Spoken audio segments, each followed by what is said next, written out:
Before Melvin Casillas Munoz can flip to the next chapter of his life, he needs to first finish the final few chapters of his senior year calculus book.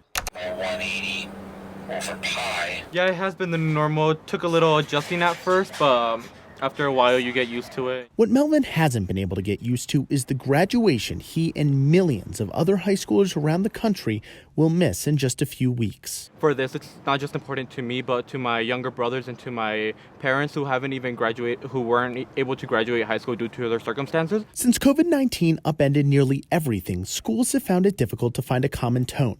In Montana, a 56-student elementary school reopened last week, while in at least 43 states, all schools will stay closed for the remainder of this school year. What we're doing is we are learning. Such decisions have been guided by educators like Randy Weingarten, whose union represents more than 1.5 million teachers across the country. It is a scary time for everybody. And she listens to advice from doctors like Sally Goza.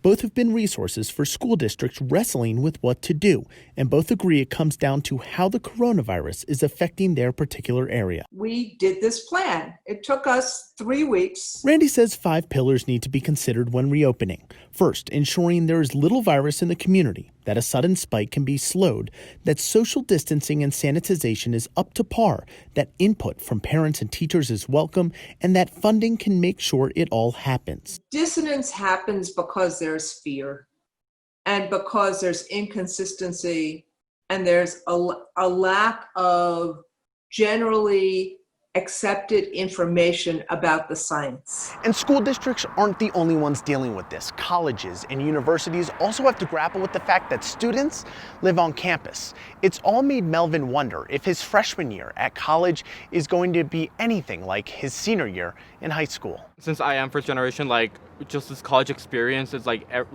what I've been looking forward to my whole life, and I really want to experience it. And since we might still be continuing with remote learning, I don't think I will experience that.